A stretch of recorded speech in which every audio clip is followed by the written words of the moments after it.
नमस्कार। आजकल भाजपा की फेक न्यूज फैक्ट्री से ज्यादा मीडिया का एक वर्ग है जो कांग्रेस के सोशल मीडिया से खासा परेशान है। बड़ी अपच है, बड़ी दिक्कत है। इनमें से कुछ कमांडो वॉरियर नोएडा के तो ऐसे हैं एंकरगण जिन्होंने शोज तक कर डाले कि कांग्रेस के सोशल मीडिया ने ये क्यों कहा, कांग्रेस के सोशल मीडिया ने वो क्यों कहा। ये वही प्रबुद्ध वर्ग है जो राहुल गांधी के खिलाफ भाजपा के जहर को और झूठ को घर घर तक पहुंचाने में जिसने बड़ी कारगर भूमिका निभाई है। ये वही चरण चुंबक है जिनको राहुल गांधी के खिलाफ बोले हुए अपशब्द सुनाई नहीं देते, जिनको राहुल गांधी की छवि को बिगाड़ने की भाजपा का जो सुनियोजित षड्यंत्र था वो दिखाई नहीं देता, जिनको राहुल गांधी के बयानों को तोड़ मरोड़ करके जो भाजपा झूठा प्रचारित करती है ना वो दिखाई देता है ना सुनाई देता है। इन बेचारों को तो कांग्रेस की पूर्व अध्यक्ष और एक शहीद की पत्नी के खिलाफ बोले हुए घिनौने गंदे झूठ जो खुद प्रधानमंत्री ने बोले हैं वो भी सुनाई नहीं देते। इनको आजाद भारत के प्रथम प्रधानमंत्री नेहरू के खिलाफ बोले हुए अमर्यादित अपशब्द नहीं सुनाई देते। इनको तो महात्मा गांधी का अपमान और गोडसे का महिमा मंडन भी नहीं सुनाई देता। इन बेचारों को सुनाई और दिखाई देता है तो सिर्फ वो सवाल जो मोदी जी से पूछेगा, और उससे फिर क्या फर्क पड़ता है कि वो सवाल तार्किक हो, सच से बुलंद हो, तथ्यों पर आधारित हो, कोई फर्क नहीं पड़ता। तो मेरी ऐसे लोगों को एक चुनौती है और भाजपाइयों को भी चुनौती है। एक वाक्य ऐसा बता दीजिए जहां पर हमने झूठ का और फेक न्यूज का सहारा लिया हो। एक वाक्य बताइएगा। यह सच है कि आप एक वाक्य नहीं बता सकते, और यह भी सच है एक वाक्य ऐसा बता दीजिए जहां पर हमने प्रधानमंत्री के व्यक्तिगत जीवन पर कोई लांछन लगाया हो, जहां पर मर्यादा की सीमा लांघी गई हो। आप एक वाक्य नहीं बता पाएंगे क्योंकि हम लगातार मोदी जी की कुरीतियों पर, उनके जुमलों का पर्दाफाश करते रहे हैं, आगे भी करते रहेंगे। उनको सच का आईना दिखाते रहे हैं, आगे भी दिखाते रहेंगे। उनके जुमलों को बेनकाब करते रहे हैं, आगे भी करते रहेंगे। उनके दोहरे मापदंड, नफरतियों और अपराधियों के उनके संरक्षण का पर्दाफाश किया है और आगे भी करते रहेंगे।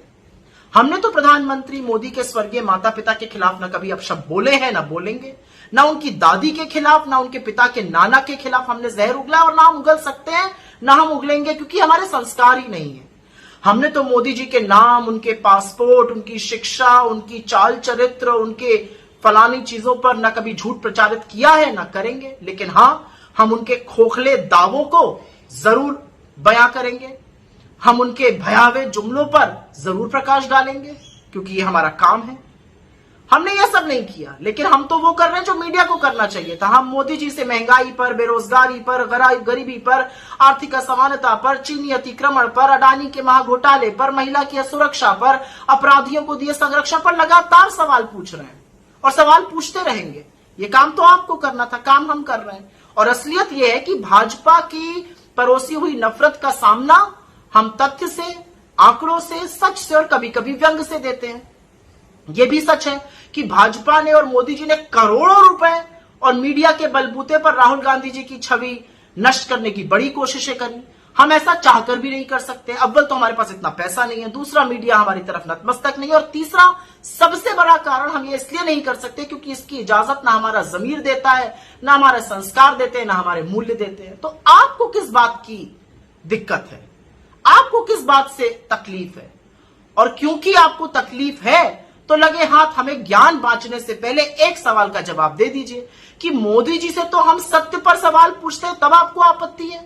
आपने ये आपत्ति तब क्यों नहीं जताई थी जब राहुल गांधी जी के खिलाफ झूठ परोसा जा रहा था? कितने शोज करा के आपने खंडन कराया था? कितनी बार भाजपा को कटघरे में खड़े करके सवाल पूछा था कि कोरा झूठ क्यों बोला जा रहा है? अगर एक बार भी किया था तो आपकी बोलने की हिम्मत हो सकती है, आपने एक बार भी ऐसा नहीं किया। तो तब आंख मूंद कर बैठे थे और अब शोज होंगे, ये तो आपका भी दोहरा मापदंड दिखाता है। और अपने भाजपा के मित्रों से मुझे सिर्फ ये कहना है कि इसी जीवन में पाप और पुण्य का फैसला होता है। इसी जीवन में अपने कर्मों की सजा भुगतनी पड़ती है। बड़ी नफरत फैलाई है, बड़ा जहर उगला है। हम तो इसका सामना मोहब्बत से करेंगे, लेकिन हिसाब तो आपको देना होगा।